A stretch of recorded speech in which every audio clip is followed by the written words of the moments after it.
Have you ever replayed a conversation in your mind for hours, maybe even days, wondering if you said the wrong thing? Have you ever looked in the mirror and immediately noticed your flaws while everyone else seemed to notice something completely different? Maybe you accomplished things you never imagined possible, yet somehow the voice inside your own head still whispers, you should be doing more. You're not doing enough. If any of that sounds familiar, today's conversation is for you. The truth is, many of us have become our own harshest critics. We judge ourselves more severely than we judge everyone else. We magnify our mistakes, minimize our strengths, and sometimes spend years carrying labels that were never ours to wear. Today, we're going to explore why that happens. We'll look at fascinating psychological research that explains why we often believe everyone is paying attention to our imperfections when they really aren't. We'll talk about the labels we carry, the stories we tell ourselves, and why becoming the elegant woman begins with seeing ourselves more truthfully. So I invite you to grab your favorite beverage and settle in with me as we explore why we judge ourselves so harshly and what we can begin doing about it. Becoming the magnificent me, empowered, strong, and gracefully, with poise and elegance, I can see I am who I was born to be. Welcome to Becoming Conversations in Elegance and Empowerment, a sanctuary for women who desire to live with purpose, grace, and quiet confidence. I'm Sinesa Lusinger, your host, author, and transformation guide. Gentlemen are welcome to listen in, but this space is intentionally crafted for the elegant woman becoming all she's meant to be. If this conversation resonates and you'd like focused private support, I invite you to explore private coaching. You can find more information anytime at becomingpublishing.com. Now, let's step into today's topic. You may find yourself accomplishing remarkable things, receiving compliments from people you admire, and making tremendous progress in your life, yet somehow feeling as though none of it is enough. Many women come to me quietly questioning themselves, not because they lack intelligence, not because they lack ability. It's because somewhere along the way, they began believing the voice inside their own heads more than the evidence of their own lives. I've certainly seen it in my coaching practice, and I've personally experienced it. I first noticed this pattern more than a decade ago when I was earning my psychology degree and taking a social psychology class. I think it was Julia Roberts' character in the movie Pretty Woman who said, "The bad stuff is easier to believe." As it turns out, psychologists have spent decades studying exactly why that's true. I'll tell you about it in the next segment. Having lived it, I can easily recognize it in other women. I've seen accomplished executives question whether they're qualified. I've seen extraordinary mothers convince themselves they're failing their children. I've seen women build successful businesses while privately wondering when everyone is going to discover they're not as capable as people think they are. I've had successful businesswomen confide in me that their accomplishments didn't matter because they had no romantic partner. Is it possible that you've secretly said something similar to yourself? Maybe you've walked away from a conversation thinking, why did I say that? Maybe you've sent a text and immediately wondered if you sounded foolish. Maybe you've made one small mistake at work and convinced yourself everyone noticed. Maybe you received 10 compliments and spent the rest of the day thinking about the one criticism. If so, you are not unusual. You're human. The problem is that many of us have become unreliable witnesses to our own transformations. We remember our mistakes in vivid detail while overlooking our growth. We replay embarrassing moments that everyone else forgot 5 minutes later. We hold ourselves to standards we would never dream of expecting from someone we love. Think about that for just a minute. If your best friend came to you after making a small mistake, would you tell her she was a failure? Would you tell her that one awkward conversation defined her worth? Would you tell her she would never succeed because she stumbled? Of course you wouldn't. You'd probably reassure her. You'd remind her that everyone makes mistakes. You'd point out all the things she's doing well and her qualities that makes her wonderful. Yet somehow we reserve our harshest judgments for ourselves. Why? I've asked myself this question many times over the years. It's part protection, defense mechanism, and part living my life to a higher royal standard. Even so, I've learned to love myself like no one else and show myself the grace and kindness I wish others had shown me. It might fascinate you to consider that part of the answer to why we do this begins much earlier than we often realize. Long before we had careers, long before relationships, long before we understand confidence, many of us began collecting labels. Maybe someone called you too sensitive or too emotional. Maybe you were told you were too much or not enough, too loud, too quiet, too smart, too much of an airhead, too ambitious, too lazy, too skinny, too heavy, too dramatic, too independent, just a bit too extra. Sometimes those labels come from classmates. Sometimes they come from family members. Sometimes they come from people who were carrying their own wounds and simply handed them to us. Years ago, while writing The Princess Guide to Loving Yourself First, I began asking myself a simple question: what labels am I still wearing? It was a revealing exercise. I realized that some of the struggles I'd experienced throughout my life weren't simply about circumstances. They were connected to labels that had quietly influenced how I saw myself for years. The interesting thing about labels is that they often outlive the people who gave them to us. The person may be gone, the relationship may be over, yet their words continue repeating as though they're objective truth. Eventually, those labels stop sounding like someone else's opinion. They begin sounding like our own inner voice. After enough years, we forget there was ever a difference. If this topic of defining your own labels intrigues you, I invite you to keep listening because I'm going to go deeper on this in an upcoming episode. The elegant woman eventually learns something profoundly important. Not every thought or outside opinion deserves to be believed. Just because a thought enters your mind doesn't mean it reflects reality. Sometimes it's simply an old label in a new dress. Sometimes it's fear pretending to be wisdom. Sometimes it's perfectionism pretending to be excellence. Sometimes it's yesterday trying to convince you it still owns today. Sometimes it's misinformation from jealous or envious people wrapped up in a facade of just looking out for you. Those words from others that keep playing over and over in our minds are sometimes called old tapes. The beautiful thing about tapes is they can be recorded over when we're ready for a new song or message. That's why understanding the psychology behind self-judgment is so important. Because when we understand what's happening, we stop assuming something is wrong with us. Instead, we begin recognizing patterns that can be changed. I invite you to stay with me because next, I want to share several fascinating psychological discoveries that explain why we consistently judge ourselves much more harshly than the people around us do. I think you'll find them both comforting and incredibly empowering. If this conversation is resonating and you recognize yourself in what we're discussing, I invite you to apply for private coaching. I work privately with a small number of women each season who are ready to rebuild confidence, strengthen emotional boundaries, and make clear decisions in life and love. This is structured, focused work, not surface motivation. If you're navigating heartbreak or life transitions and you want grounded private support, you can apply at becomingpublishing.com. I personally review every application. Many women come to me quietly wondering why they're so hard on themselves. They'll say things like, I know I shouldn't think this way. I know I'm being too hard on myself. I know I should be over this by now. If you've ever thought any of those things, I want you to know something. You're not unusual. You're human.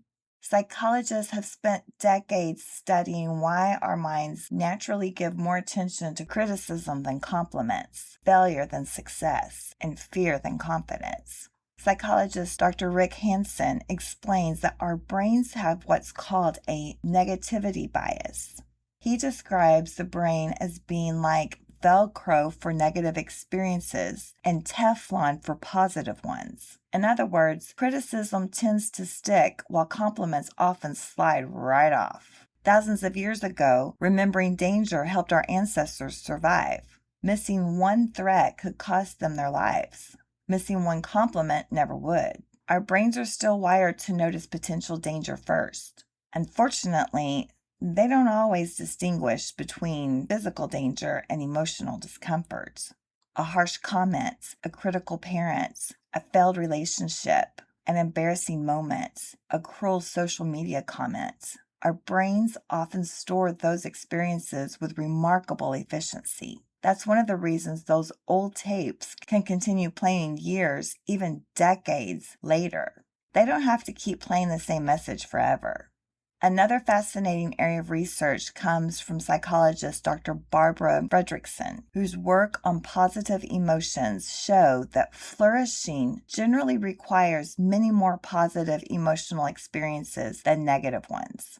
Relationship researcher Dr. John Gottman found something similar in healthy marriages. Stable relationships averaged about 5 positive interactions for every 1 negative interaction during conflict. The numbers aren't the point. The principle is. Negative experiences simply carry more psychological weight. One criticism can overshadow 10 compliments if we aren't careful. Not because the criticism is more truthful. It's because our brains naturally give it more attention. That's why so many women can receive encouragement all week long and still lay awake replaying the one negative thing someone said. Then there's something psychologists call the spotlight effect. Researchers have found that we consistently overestimate how much other people notice our mistakes, awkward moments, and imperfections. This is what struck me while studying social psychology. Most people are thinking about themselves far more than they're thinking about us. Meanwhile, we're convinced everyone noticed the typo. Everyone noticed we stumbled over a word. Everyone noticed we felt nervous. The truth is, most people probably didn't. They're busy replaying their own conversations, thinking about their own insecurities, wondering whether they embarrassed themselves. I remember going to dinner with a new friend in my late 20s. We were sitting at the restaurant waiting for her friends to arrive, and she started rubbing at her jawline. She seemed to be looking in my direction, and I thought she was motioning to me that I had a makeup line. I was so self-conscious all night in front of those strangers. I went to the ladies' room to look in the mirror, only to realize that she was actually concerned that she had a makeup line. It had absolutely nothing to do with me. It still makes me laugh to this day. I was so paranoid all night long, and it wasn't even me, it was her. Here's another area of research I find fascinating. Psychologist Dr. Kristen Neff has spent years studying self-compassion. Her research consistently shows that people who practice self-compassion aren't less successful. They're often more resilient, more motivated, more willing to learn from mistakes, more emotionally healthy. Why? Shame rarely produces lasting transformation. Shame usually convinces us to hide. Grace gives us room to grow. That doesn't mean we lower our standards. Quite the opposite. The elegant woman has incredibly high standards. She checks herself. She reflects. She apologizes when she's wrong. She keeps herself accountable. That's part of governing her kingdom well. The difference is that she doesn't allow shame to become queen of her kingdom.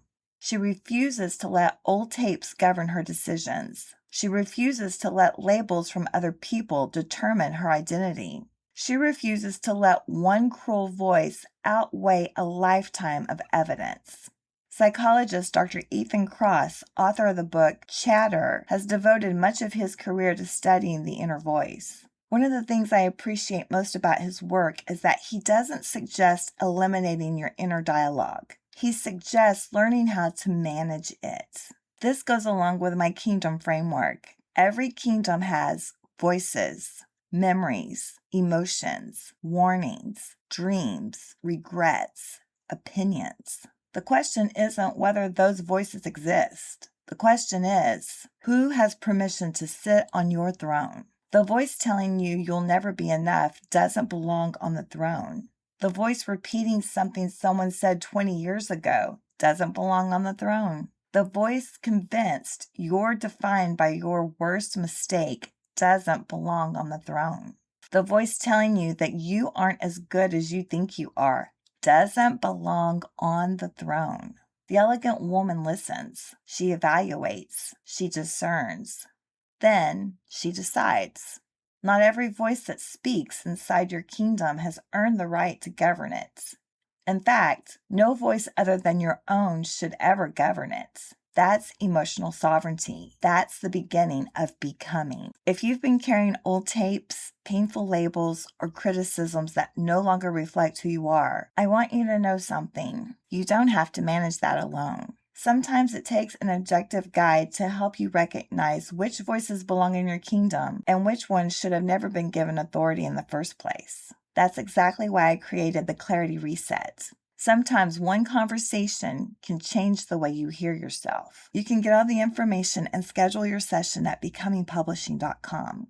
I invite you to stay with me because next, I'm going to show you how to put all of this into practice in your daily life.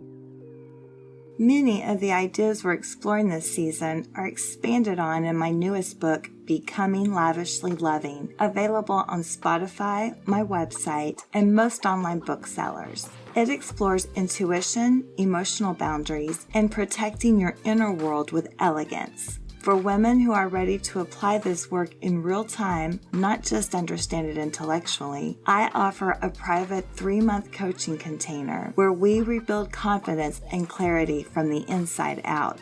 You can learn more and apply at becomingpublishing.com. One of the things I've learned over the years is that there's a tremendous difference between judging ourselves and governing ourselves. The elegant woman does both. She simply does one wisely. She doesn't ignore her mistakes. She owns them. She apologizes when she's wrong. She makes amends when she needs to. She learns. She grows. She raises her own standards. She keeps herself in check. She does this not because she's trying to earn her worth. She does it because she understands that self-governance is one of the highest forms of freedom. When we fail to govern ourselves, someone else usually tries to do it for us, sometimes through criticism, sometimes through manipulation, sometimes through shame, sometimes through labels. The elegant woman knows that allowing people outside her kingdom to call the shots in her life disempowers her. So she chooses something different. For every voice that speaks into her life, both solicited advice and unsolicited, she asks herself, is this true? Is this helpful? Does this reflect who I really am? Does this help me?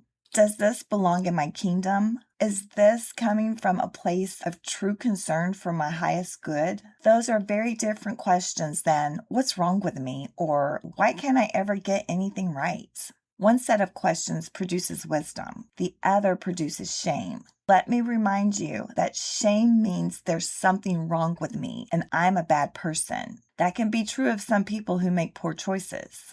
The elegant woman strives not for perfection, but to be better than she previously was. Truth rings clear in her ears, and even when she's in the cloud of confusion and despair, she knows what information is accurate about herself. I also want to mention something else. Just because more than one person says something about you doesn't necessarily make it true. They could all have the same intentions to seize your kingdom. It's worth investigating anything that more than one person points out, but it is ultimately up to you to decide what is right and wrong for you. That's called being the queen of your own kingdom and ruling with grace and discernment. There's another important distinction I'd like for you to consider. There are moments in life when we've been emotionally wounded by others. Someone humiliates us. Someone speaks cruelly to us. Someone rejects us. Someone embarrasses us publicly. Sometimes people project their own insecurities, jealousy, or woundedness onto us. Feelings of being less than, not good enough, unworthy, or even unroyal or not elegant may knock at the door of your kingdom. That's part of being human. The elegant woman doesn't pretend she never feels it. She simply refuses to let it move in. She acknowledges it. She examines it. She asks whether it belongs inside her kingdom. If it doesn't, she has it escorted outside the gates. That's very different from pretending it never happened. One of my doctors said something to me recently when I was describing some of the shame other people had thrown onto me because of my vision problems. She stopped what she was doing, turned toward me, and reminded me that I had done nothing to cause my vision loss except for being born. Those words have stayed with me and reminded me of studying the difference between guilt and shame while studying substance abuse counseling. Guilt says, I did something bad or wrong. Shame says, I am bad and something is wrong with me. Guilt allows us the power to change. Shame smothers us in inaction. Sometimes we carry shame that never belonged to us in the first place. The elegant woman eventually learns to separate guilt from shame. She willingly accepts one and refuses to allow the other entry into her kingdom. That's wisdom. That's discernment. That's emotional sovereignty.